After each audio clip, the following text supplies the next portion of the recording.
There are some pretty crazy war stories out there, but I bet you haven't heard of this one. Considering that his Wikipedia page is only just large enough to scroll down on, I will call this a mostly unheard of story, but to tell it we have to go all the way back to July 1914. On the 28th of July 1914, World War I broke out, and millions of men across Europe were recruited and taken to fight for their country. One of those men was Patrick Fowler.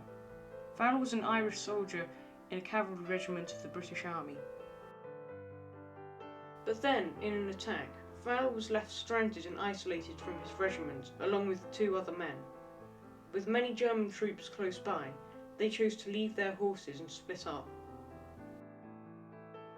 Patrick Fowler had to hide from German troops and stayed undiscovered in woodlands, fields and hedgerows. I couldn't find exactly how long for that he was hiding out in the open air, but it was probably for over a month, but some sources claimed up to 5 months. However long it was, that is still a very impressive feat of survival skills. Eventually though, Fowler was found by a French farmer who took him to his mother-in-law and her daughter.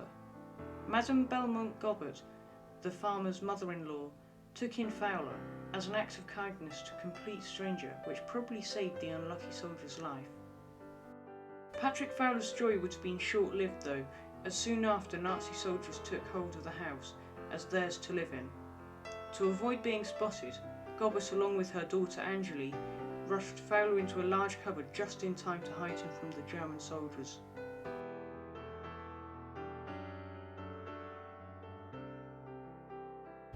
While the cupboard was just big enough to fit in, he couldn't stand straight or lie down, meaning that for up to 20 hours every day, Fowler would be stuck in a painful cramped position.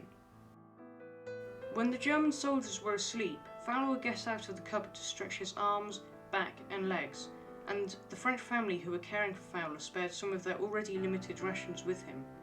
Living in constant fear of being caught and only being able to breathe through a small hole in the door, the sheer pain and terror is unimaginable. It was also very risky for Madame Belmont Gobert and her daughter Angeli, because being caught hiding Fowler would get them killed. It wasn't a smooth sailing ride through this at all though. There were a number of times Fowler was almost caught.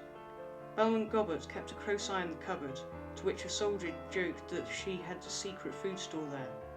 If other soldiers took this seriously, Fowler would have been found. But one time the German troops did actually search in the cupboard, but luckily Fowler had been temporarily hidden under a mattress. The reasons why aren't really known, but apparently Madame Belmont Gobert thought that at some time they would search the cupboards, so she moved him just before.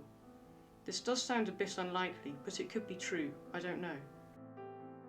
Things did get better for Fowler though, as when the German soldiers wanted Belmont Gobert and Angeli out of their own home, they moved the wardrobe with them when Fowler was in it. In the new cottage they'd been forced into, Fowler could move around more freely, but since the whole village was still occupied by Nazi soldiers, this was a tricky task for him to stay hidden. Although things might have gotten a little easier for Fowler, Madame Belmont Gobert struggled enormously with the situation, suffering numerous nervous breakdowns due to the stress and fear of execution if Fowler was found. Despite all this, she continued to care for Fowler, which is truly heroic.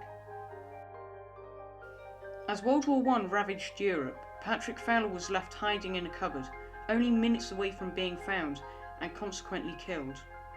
This lasted for most of World War I, so nearly 4 years.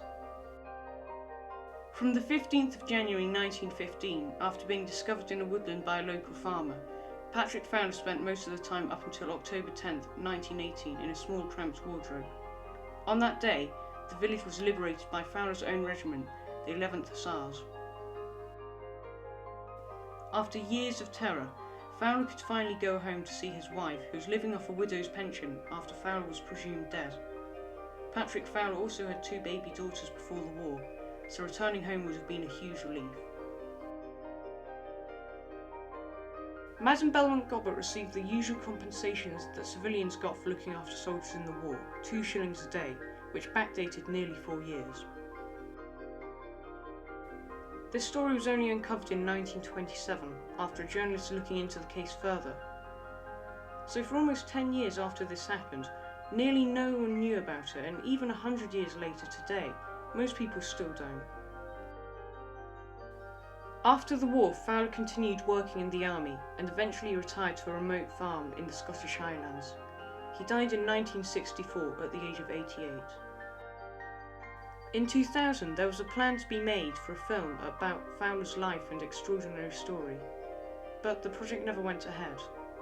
The wardrobe he hid in went to the 11th Hussars Regimental Museum in Winchester, and you can go and see it there today. So that sums up the story of the soldier who hid in a cupboard for 4 years. It is a tale of inspiring heroics and kindness. Rather than be lost in the history books, this story should be told and shared as a reminder of hope in these difficult times. I hope you found this video as interesting as I did researching for it, and I know my last video was also a war-related one too, but as soon as I found out about this I wanted to make a video on it. If you do like videos like this, then consider subscribing. If you know any interesting stories yourself that would make a good video, tell me in the comments and I will look into them. For now though, thanks for watching and goodbye.